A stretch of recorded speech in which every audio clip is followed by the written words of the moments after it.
और देखिए, पुतिन की भारत यात्रा से पहले नाटो के 3 देशों ने रूस पर बड़ा हमला बोला।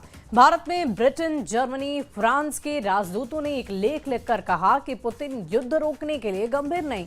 इसे भारत की जमीन से पुतिन के खिलाफ माहौल बनाने की बहुत बड़ी कोशिश मानी जा रही है। क्या पुतिन के खिलाफ भारत में यूरोप का मोर्चा खुल चुका है? आखिर यूरोप के देश क्यों पुतिन से इतना घबराए हुए हैं?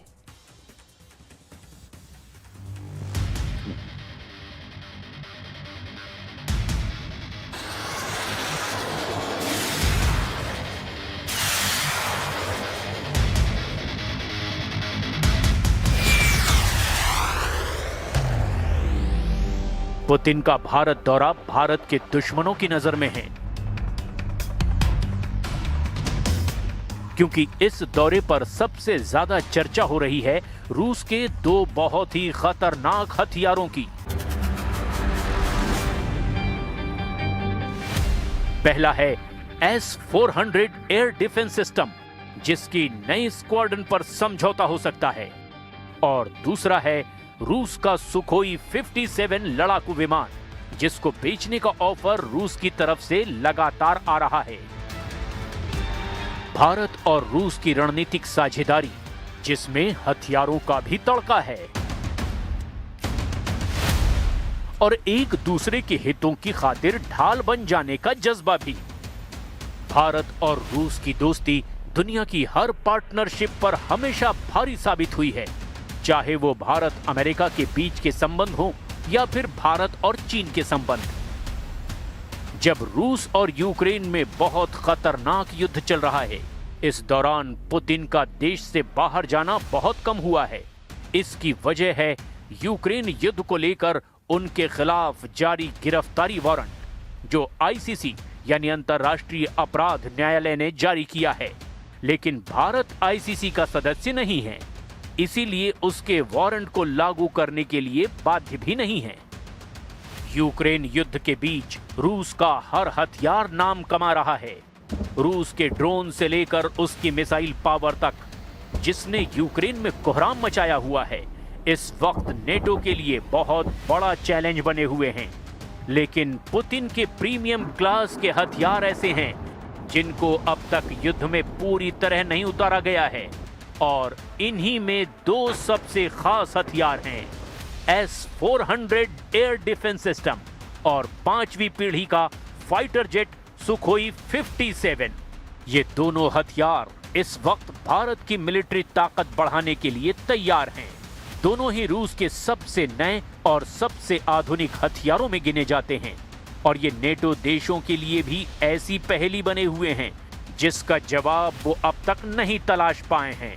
ये दोनों ऐसे हथियार हैं जिनका असली इस्तेमाल तब देखने को मिलेगा जब रूस और नेटो के बीच सीधी टक्कर होगी। यूक्रेन के युद्ध में अभी तक पुतिन की ऐसी ही ताकत देखकर नेटो देश पर्दे के पीछे से एक्टिव हैं। इस वक्त लड़ाकू विमानों में सबसे ज्यादा चर्चा रूस के सुखोई 57 की हो रही है।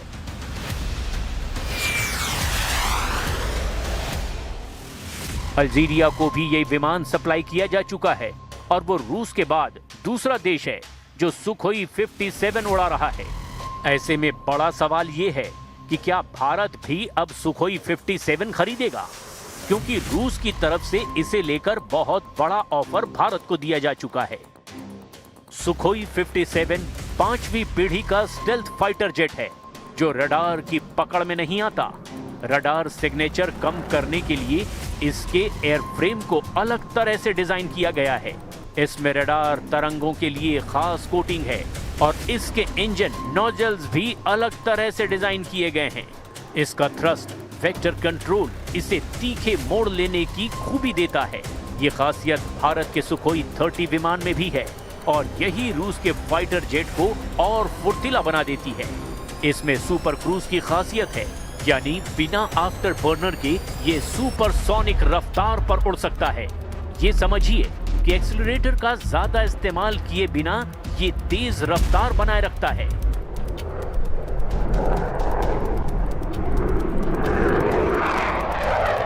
सुखोई 57 को हाल ही में दुबई एयर शो में देखकर पूरी दुनिया हैरान रह गई।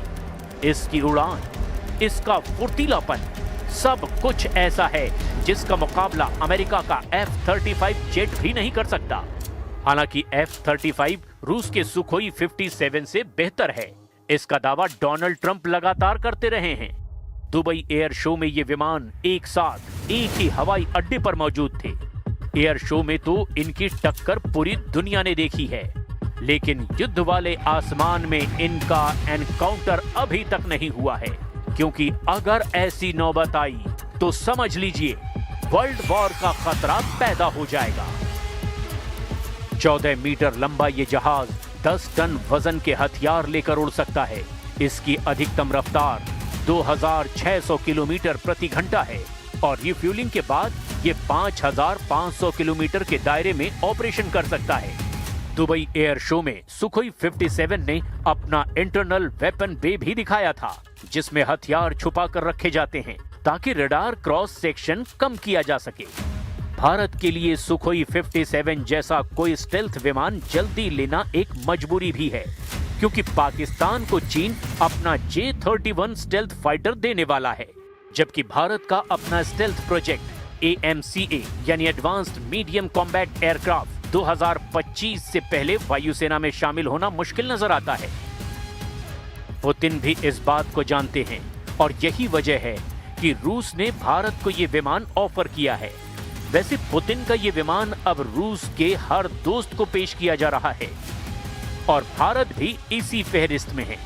रूस की तरफ से ये भी ऑफर है कि सुखोई 57 को भारत में ही बनाया जाए, जैसे भारत सुखोई 30 MKI को पिछले 2 दशकों से HAL यानी हिंदुस्तान एरोनॉटिक्स लिमिटेड की फैक्ट्री में बनाया जा रहा है।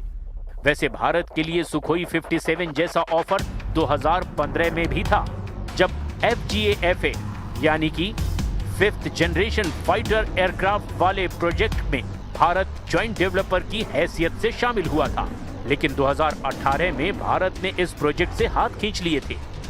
अब 10 साल बीत गए और अब भारत को ये मौका फिर मिला है और ये विमान पुतिन के दौरे का सबसे खास हिस्सा कहा जा रहा है। साल 2021 के बाद पुतिन का पहला भारतीय दौरा है और मौका है भारत रूस का 23वां सालाना शिखर सम्मेलन।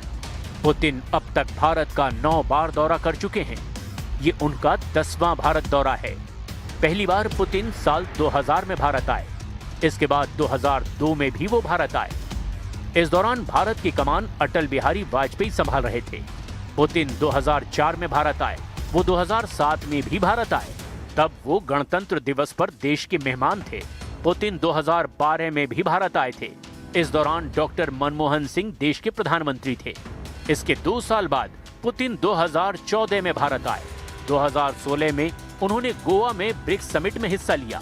पुतिन 2018 में भी भारत आए। इस दौरान प्रधानमंत्री मोदी से मुलाकात हुई और भारत रूस के बीच कई समझौते भी हुए। 2021 में भी पुतिन भारत आए थे और अब 2025 में उनका दौरा हो रहा है।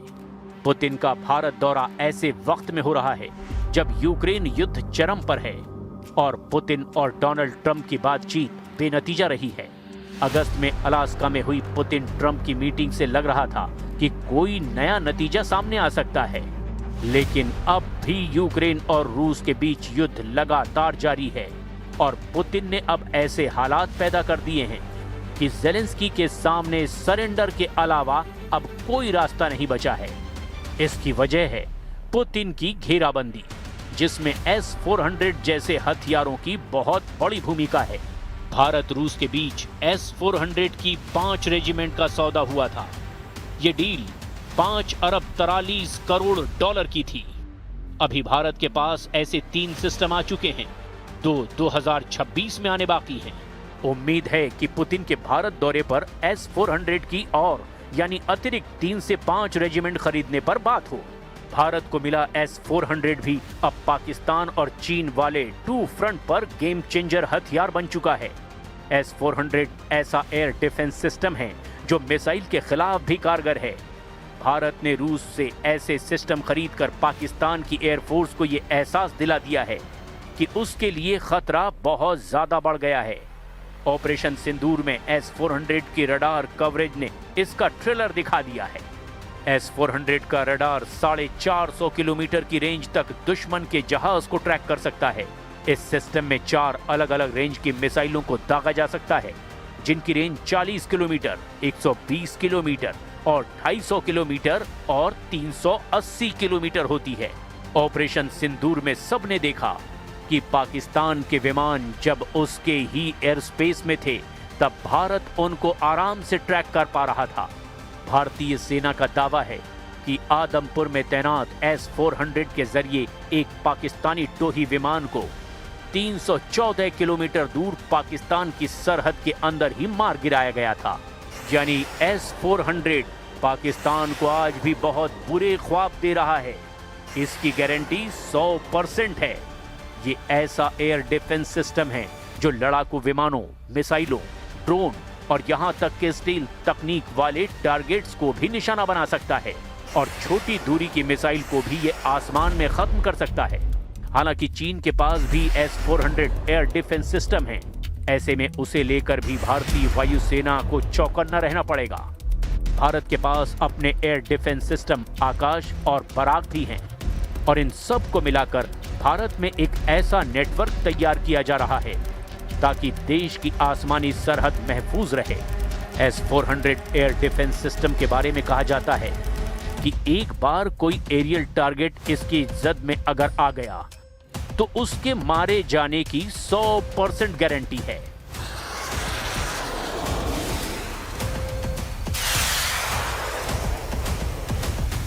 दुश्मन का ख्याल रखने के लिए ऐसे हथियार हमेशा गेम चेंजर बने रहेंगे और अब इसमें इजाफे का वक्त भी आ गया है। रूस का प्रस्ताव है कि वो भारत को S-400 की 50% तकनीक दे सकता है ताकि इस एयर डिफेंस सिस्टम के कुछ हिस्सों को भारत में ही बनाया जा सके। लेकिन ये तभी मुमकिन हो सकता है जब भारत आगे इस डिफेंस सिस्टम को लेकर कोई डील करता है। इसमें कोई शक नहीं कि पिछले 10 से 15 सालों में भारत ने हथियारों को लेकर अपनी पसंद में कुछ बदलाव किए हैं। अब रूस के हथियारों के अलावा भारत की नजर पश्चिमी देश, खास तौर पर फ्रांस और अमेरिका के हथियारों पर भी है। यही वजह है कि राफाल जेट खरीदने से पहले भारत अमेरिका के C-17 ग्लोब मास्टर, C-130 और पोसाइडन P-8I जैसे विमान खरीद चुका है। सीप्री यानी Stockholm international peace research institute की रिपोर्ट के मुताबिक 2009 में भारत ने 76% हथियार रूस से आयात किए थे। 2015 तक ये आंकड़ा 55% हो गया और 2024 तक भारत ने 36% हथियार ही रूस से आयात किए, यानी रूस पर निर्भरता कम हुई है। भारत की फौज में इस वक्त T-90 टैंकों से लेकर ब्रह्मोस सुपरसोनिक मिसाइल और नौसेना के कई जंगी जहाजों पर रूस की मुहर है। पनडुब्बियों की बड़ी फहरिस्त में किलो क्लास की पनडुब्बियां हैं जो 80 और 90 के दशक में रूस से खरीदी गई थी और आज भी वो एक्टिव हैं।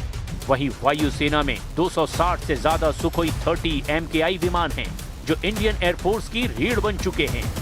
हालांकि उनको भी अपग्रेड करना एक ऐसा मुद्दा है जिस पर पिछले 2 दशकों से बातचीत चल रही है। अब भारत रूस की AK-203 राइफल खुद बना रहा है, यानी रूस की आर्मी का स्टैंडर्ड वेपन का प्रोडक्शन अब भारत में ही हो रहा है।